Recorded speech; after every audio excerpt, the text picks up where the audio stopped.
Hey guys, welcome back to Postie TV. Just wanted to go over a couple of things. The budget big bore is going great. I had some good rides on it. It's been fun to ride. Good power. I haven't been able to do the compression test because my compression tester, I'm missing the part that goes into that sort of smaller size plug. I'll have to rip down the shops and get one of them, and I'll get back to you with that. But it's been going great. It's been really good fun. Yeah, we'll see how it goes. But a couple of things, that engine was a bit older. So one of the guys has sent me a message about changing small O-ring on the cam chain tensioner bolt. And this one as well is also leaking on the clutch adjuster. So there's two things. There's two little O-rings that could be possible leaks. I'll just show you how to do it, how to change them over in this video. So we'll have a look at the bike now. So, taking the rubber, I mean most of them have already fallen off, but there's a rubber boot that goes over this. I've taken it off, and that's the clutch adjuster in there. This one's leaking. I've just wiped it off before, but you can see it's leaking there. Also on here, I've got another bike in the way. Yeah, you won't be able to see it though because it's in behind that gear selector. So what I've done is I've got an engine up on the bench there. Oops, sorry about that. So I can show you. So this is our engine. This is it here. This one commonly leaks. There's a tiny little O-ring in there. Some of the kits that I've got don't have this little O-ring. I think it's something that you buy separate. So you can order them online, or you can go to the local bolt shop, take the O-ring and see if they can match it for you. I always try and use the local guys as much as I can. So for this one, you might have to take your gear selector off to get clear access at it. It's going to be 12mm. The motor wants to turn on me while I do this. Bear with me 1 second. It's a bit tight, the motor wanted to turn on the bench. So what I've done is I've just cracked off this outside one. So normally you'd take that off, adjust the screw in and out with a flathead screwdriver, and then while you've got that in, tighten it up with this. So there's a flat part on the piston that goes up and down in here. So there's a spring, there's a screw in here, big flat screw with a flathead on it, spring, and then there's your piston that runs up, and that goes to the tensioner, which is basically this thing inside the engine. That piston stops on the flat part here of this, so I can do it about.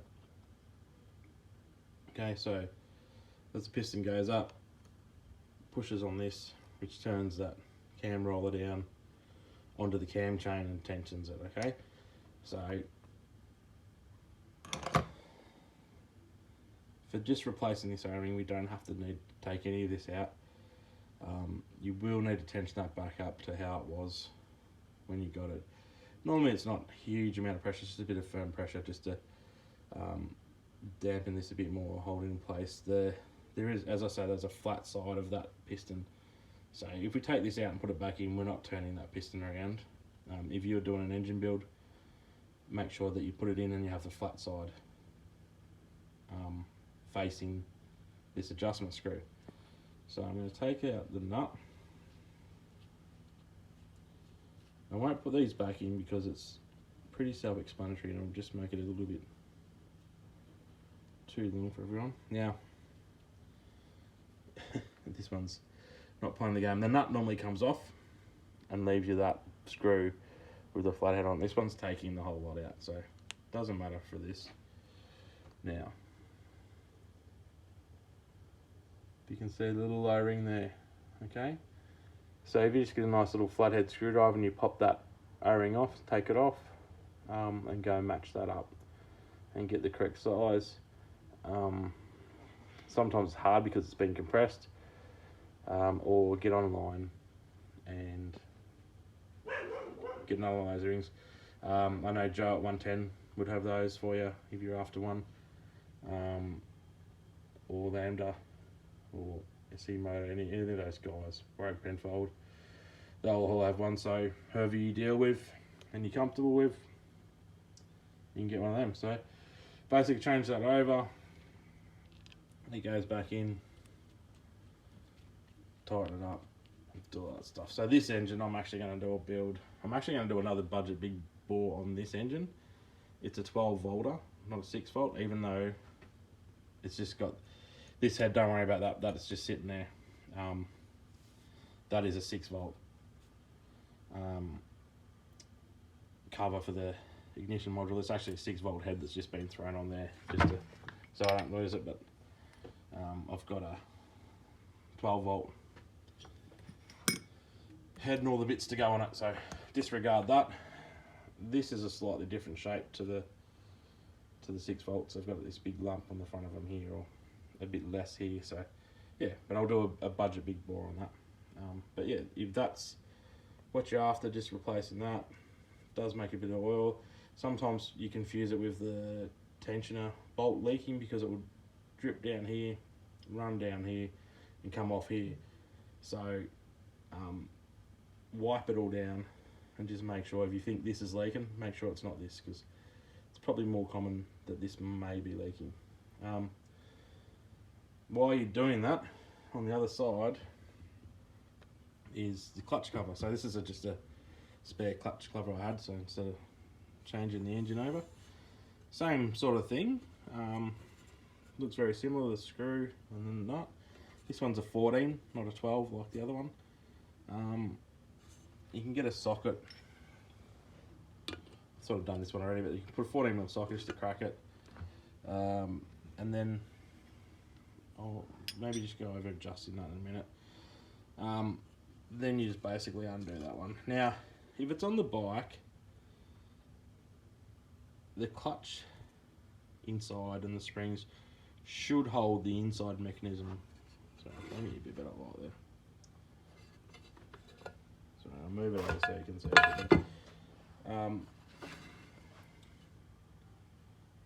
There you go. The clutch inside, which actually got another one here. That's the inside bit. They will have the balls and that rotating thing, which I have here. This will be sitting in there, and that's sprung loaded. There's a spring in here, and that goes against your clutch, and there'll be a plate on that. So that should hold it in position, so you shouldn't have to worry about the thing falling off inside. Because I'm doing it on the workbench and there's no spring and everything, it will fall through possibly, or it might just be that old, it will just stick there and not go anywhere. So what I'm going to do is undo the nut, and I think it's going to go through now. It's just over there. So I'm going to take this plate and the nut off, and that leaves us this. Now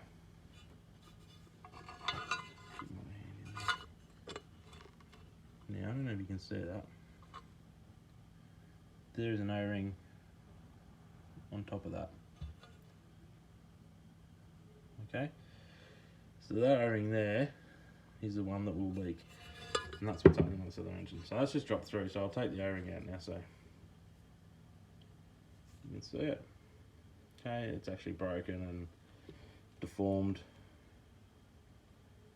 with heat and use. So that's the other O-ring that you're gonna change over. So they're two little things, like they're not huge jobs. You just put the O-ring back in that, put the screw back on it, readjust your clutch. If you're not sure how to do that, there's plenty of videos. I'm not sure if I've done one yet, but if you want me to, just let me know and I can do that for you. And this one adjusts that with the new O-ring on. That should save, a couple of oil leaks.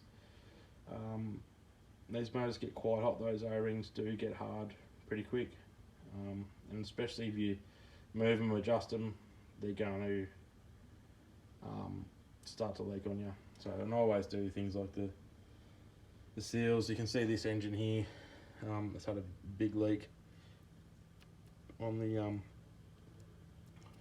main drive, so you can see the oil splatting around in here, and I've just had this one sitting there, so obviously that seal's completely worn out. When you do that seal, you clean it all up, take the seal out, just make sure it's spinning nice and freely. If that seal's gone, possibly the bearing behind that is worn, and that's what's making this move around. This one doesn't feel too bad, so I would check it as before I do any more work on this engine. It's one of the things I'll check. I'll probably buy an O-ring set and a seal kit, and while I'm doing the bits and pieces, this is going to be off. This one's fairly new, but I'll change the seals there. You've got one on the other side for your kickstart, and the one here, so the main ones. There's also another one up in here. Yeah, but I hope that helps someone out and answered the questions. Like, I've forgotten the name of the person who sent that question through, but they said they couldn't find a video on changing the O-ring, so I hope that helps you out. Okay, thanks for watching. We'll see you in the next one. Bye.